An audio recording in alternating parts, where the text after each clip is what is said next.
Welcome our YouTube channel GS with Aansu. दोस्तों, आज हम लोग बीपीएससी पीटी और सीडीपीओ के लिए बिहार स्पेशल सेट नंबर 18 लगाने वाले हैं, जिसमें बहुत ही महत्वपूर्ण क्वेश्चन को शामिल किया गया है। वीडियो स्टार्ट करने से पहले दोस्तों, आप लोगों से एक ही रिक्वेस्ट है, प्लीज़ वीडियो को लाइक एंड शेयर करें। वीडियो बनाने में दोस्तों बहुत ही मेहनत लगती है। 8 मई को एग्ज़ाम है दोस्तों, और समय बहुत ही कम बचा हुआ है, इसलिए ज़्यादा से ज़्यादा सेट प्रैक्टिस करते रहिए। चलिए शुरू करते हैं। पहला प्रश्न है, निम्नलिखित में से कौन बिहार में सन्यासी आंदोलन का केंद्र था? तो दोस्तों, बिहार में सन्यासी आंदोलन का केंद्र था तिरहुत, पूर्णिया तथा सारण। तो दोस्तों, इसका राइट आंसर हो जाएगा ऑप्शन ई, उपयुक्त में से एक से अधिक।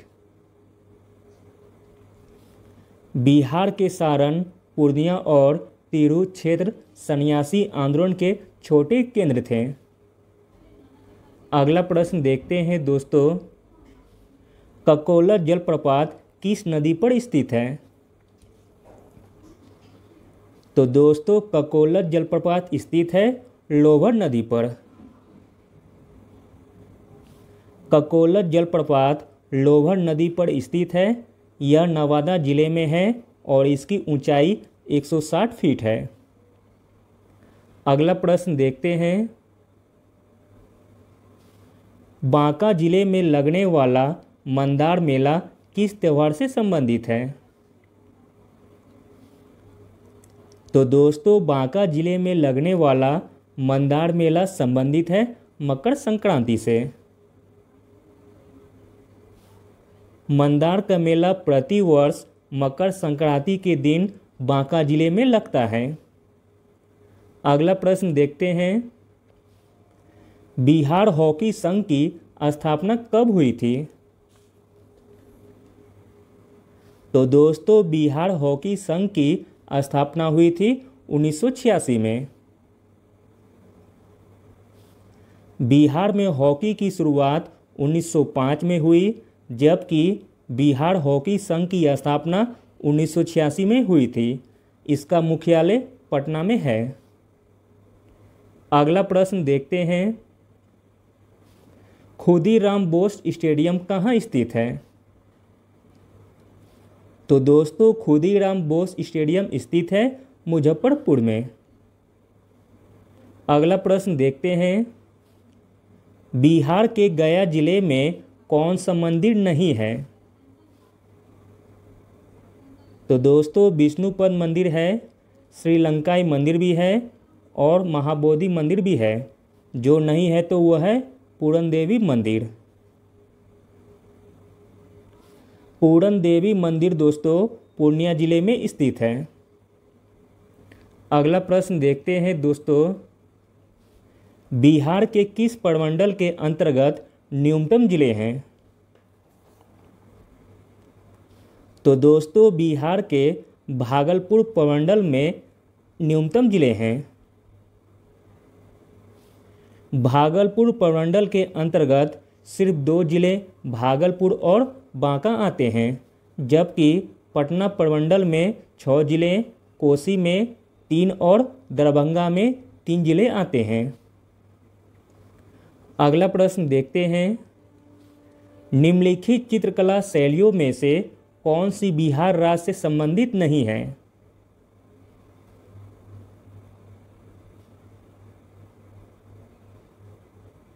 तो दोस्तों, जो चित्रकला शैली बिहार से संबंधित नहीं है वह है पट चित्रकला शैली।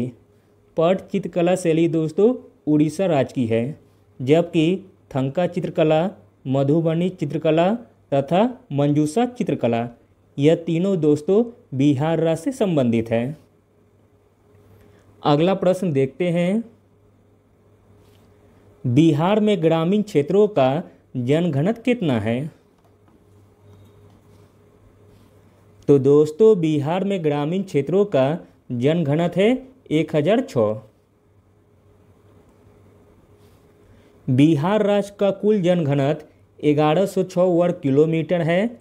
यह ग्रामीण क्षेत्रों में 1006 और शहरी क्षेत्रों में 5058 है। 2011 की जनगणना के अनुसार बिहार के जनघनत्व में 10 की वृद्धि 225 रही।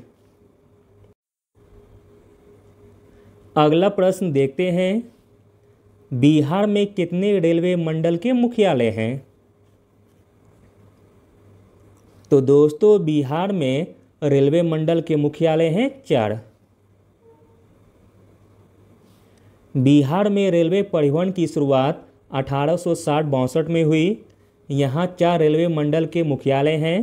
पहला है समस्तीपुर, दूसरा है दानापुर, तीसरा है सोनपुर और चौथा है कटिहार। अगला प्रश्न देखते हैं दोस्तों, ग्रीन बजट पेश करने वाला बिहार देश का कौन सा राज्य है?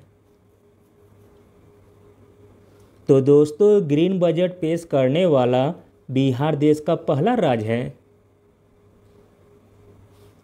बिहार में वित्तीय वर्ष 2020-21 के लिए बिहार विधानसभा का बजट पेश किया गया, जिसमें राज्य सरकार ने अपना पहला ग्रीन बजट पेश किया है। इस प्रकार ग्रीन बजट पेश करने वाला बिहार देश का पहला राज्य बन गया है। अगला प्रश्न देखते हैं दोस्तों, कृषि जलवायु की दृष्टि से बिहार को कितने भागों में विभाजित किया गया है? तो दोस्तों कृषि जलवायु की दृष्टि से बिहार को 4 भागों में विभाजित किया गया है।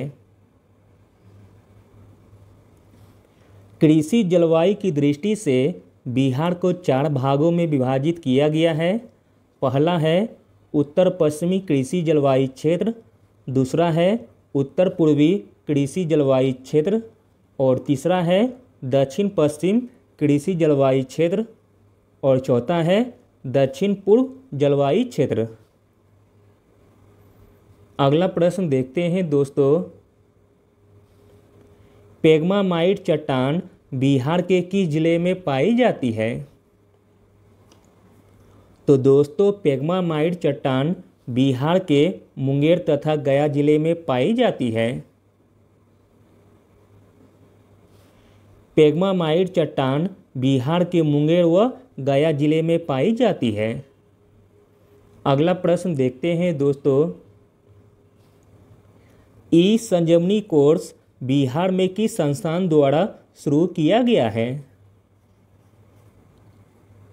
तो दोस्तों वह संस्थान का नाम है एम्स पटना। ई संजीवनी कोर्स बिहार में एम्स पटना के द्वारा शुरू किया गया है। 19 जून 2021 से बिहार राज्य के एम्स पटना चिकित्सा संस्थान द्वारा कोरोना संक्रमण की रोकथाम हेतु संजीवनी को शुरू किया गया है। अगला प्रश्न देखते हैं दोस्तों, किस जिले की सीमा नेपाल से सर्वाधिक लगती है?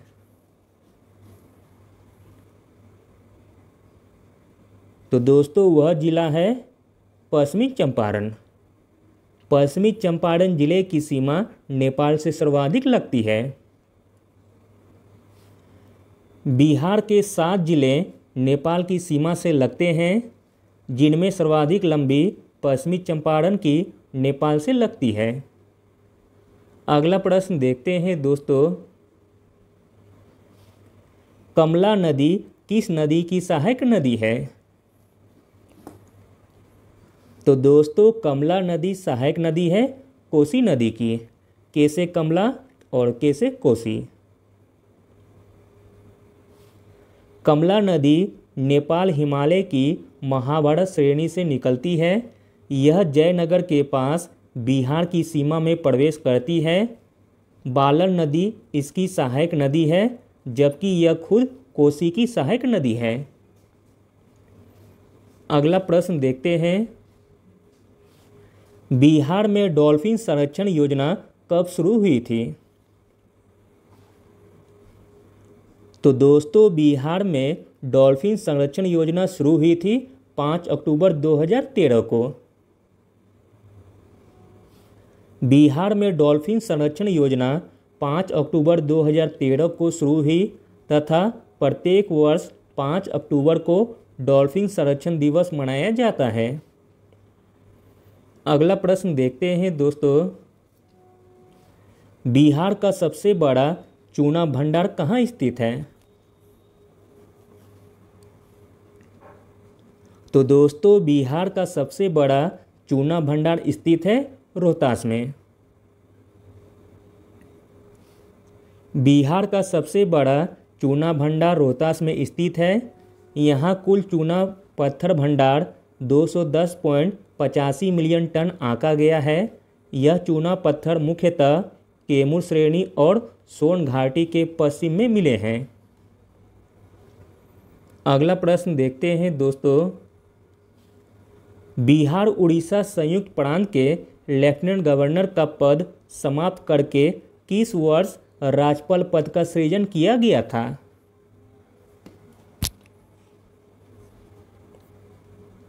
तो दोस्तों बिहार उड़ीसा संयुक्त प्रांत के लेफ्टिनेंट गवर्नर का पद समाप्त करके 1920 ईस्वी में राज्यपाल पद का सृजन किया गया था। बिहार उड़ीसा संयुक्त प्रांत के लेफ्टिनेंट गवर्नर का पद समाप्त करके 29 दिसंबर 1920 को राज्यपाल पद का सृजन किया गया। बिहार के अंतिम lieutenant governor Edward Albert Gait थे। अगला प्रश्न देखते हैं, बिहार का दौरा करने वाला पहला विदेशी यात्री कौन था? तो दोस्तों बिहार का दौरा करने वाला पहला विदेशी यात्री था मेगास्थनीज।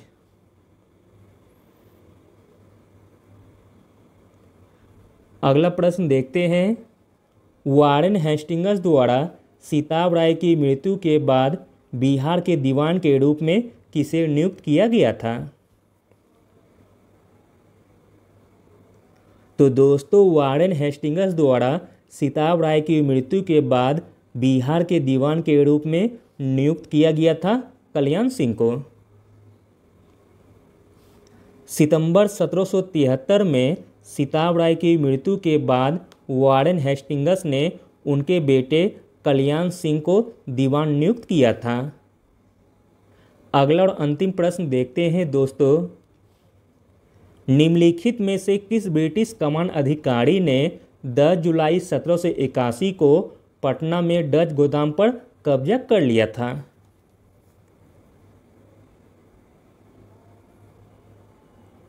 तो दोस्तों वह ब्रिटिश अधिकारी का नाम था मेजर हार्डी। मेजर हार्डी ने 10 जुलाई 1781 को पटना में डच गोदाम पर कब्जा कर लिया था। 10 जुलाई 1781 को ब्रिटिश कमान अधिकारी मेजर हार्डी ने पटना में डच के गोदाम पर कब्जा कर लिया था। थैंक यू दोस्तों।